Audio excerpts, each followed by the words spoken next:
여러분, 아직도 내 집 한 채 사서 10년 버티는 게 가장 안전한 재테크라고 믿습니까? 죄송하지만 당신은 지금 세상에서 가장 위험한 도박을 하고 계신 겁니다. 이 영상을 끝까지 보시는 분은 수억 원의 세금 폭탄을 피할 탈출구를 얻으시겠지만, 이걸 무시하고 넘기시는 분은 앉은 자리에서 자산의 50%가 증발하는 꼴을 보게 되실 겁니다. 단순히 집값이 떨어지는 게 아닙니다. 팔 수도 없고 살 수도 없는 자산의 감옥에 갇히는 겁니다. 충격적인 수치 하나 보여드릴까요? 80%였던 세금 감면 혜택이 이제 평생 딱 2억으로 묶입니다. 강남 아니어도 좋습니다. 서울에 집 한 채 있는 분들, 양도세가 기존보다 5배 이상 폭등하는 계산서가 이미 발행했습니다. 지금 당장 당신의 통장에서 돈이 새어나가는 소리가 들리지 않습니까? 그 잔인한 진실 지금 바로 공개합니다. 우리가 흔히 알고 있는 장기보유 특별공제, 이른바 장특공은 1주택자가 한 집에서 오래 살면 양도차익의 최대 80%까지 깎아주던 제도였습니다. 정부는 이걸 왜 줬을까요? 투기가 아니라 실거주니까. 이사갈 때 세금 부담 없이 옆집으로 옮겨가라는 배려였습니다. 그런데 이제 이 근간이 흔들립니다. 새로운 개정안은 이 비율공제를 없애고 평생 딱 한 번, 그것도 2억 원이라는 고정된 금액에만 깎아주겠다고 합니다. 이게 왜 무서운지 아십니까? 서울의 웬만한 아파트 가격은 지난 몇 년 사이 수억 원에서 10수억 원이 올랐습니다. 10억에 사서 20억이 된 집을 팔 때 예전엔 세금이 거의 없었지만 이제는 수억 원을 내야 한다는 뜻입니다. 문제는 내가 팔고 이사갈 옆 아파트도 똑같이 20억이라는 겁니다. 세금으로 수억을 떼이고 나면 나는 내가 살던 동네보다 훨씬 급이 낮은 곳으로 쫓겨나야 합니다. 1주택자의 이사를 국가가 법으로 막고 있는 셈입니다. 이것은 단순한 증세가 아니라 거주의 자유에 대한 유례없는 탄압입니다. 종합부동산세를 계산할 때 우리를 지켜주던 마지막 보루가 있었습니다. 바로 공정시장가액 비율입니다. 쉽게 말해 세금을 매길 때 시세의 60에서 80%만 쳐서 계산해주던 일종의 할인권이었죠. 그런데 이번 법안의 핵심은 이 할인권을 아예 쓰레기통에 버리겠다는 겁니다. 비율 자체를 삭제한다는 것은 이제 시세 그대로, 아니 공시지가가 오르는 대로 세금을 다 두들겨 맞으라는 선전포고입니다. 여기에 세율까지 문재인 정부 시절의 최고 수준으로 복귀시키려 합니다. 할인율은 없어지고 세율 구간은 더 가팔라집니다. 결과는 뻔합니다. 작년에 500만원 내던 분들 올해는 1000만원, 내년에는 2000만원이 찍힌 고지서를 받게 될 겁니다. 소득은 그대로인데 부동산을 가졌다는 이유만으로 매달 수백만원의 월세를 국가에 내는 꼴이 됩니다. 퇴직하고 연금으로 생활하는 어르신들에게는 이 집에서 나가라는 사형 선고나 다름없습니다.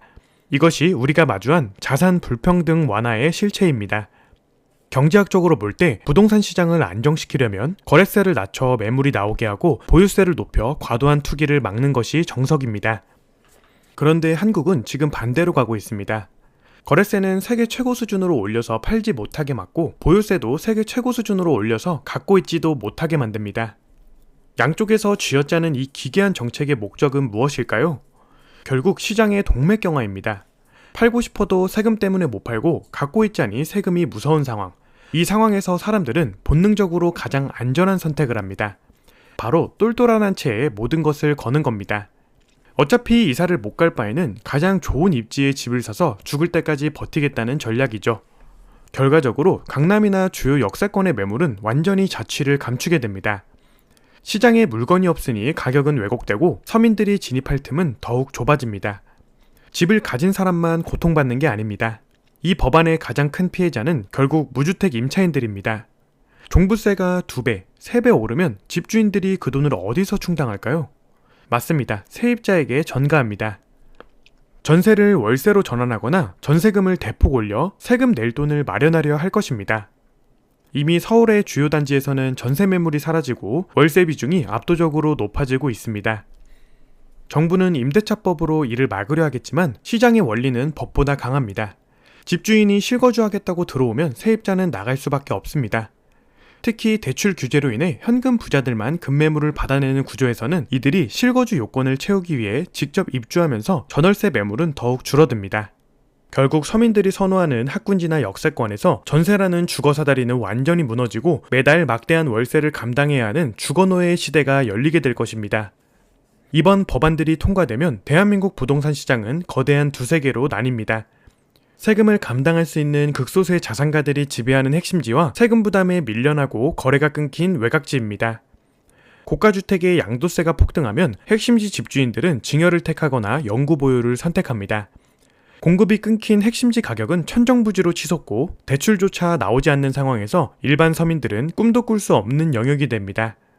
자산 불평등을 해소하겠다는 명분으로 시작된 규제가 역설적으로 자산의 계급화를 완성하는 도구가 되고 있습니다.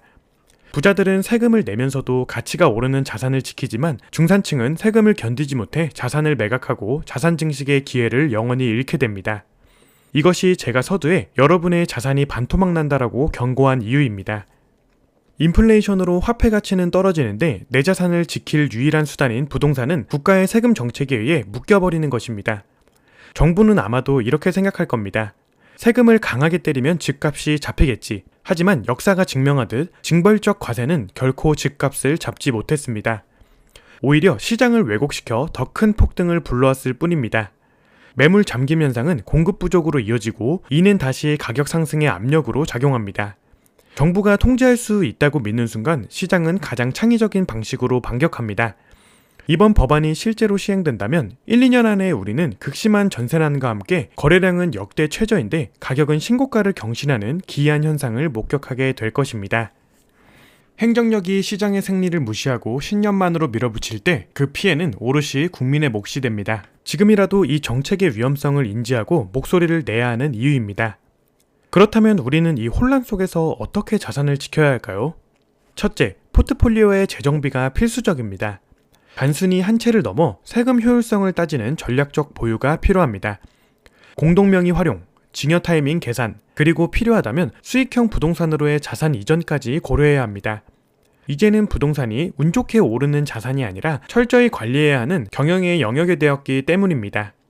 둘째, 법안의 통과 여부를 끝까지 주시하십시오. 7월 세법 개정안이 나오기 전까지가 골든타임입니다. 정부가 던지는 메시지와 시장의 반응 사이에 괴리를 읽어내야 합니다. 남들이 공포에 질려 매물을 던질 때가 기회인지 아니면 탈출해야 하는 마지막 신호인지는 오직 공부하고 준비된 사람만이 판단할 수 있습니다. 위기는 곧 기회라는 말, 이 지옥 같은 세금 정국에서도 분명히 적용됩니다.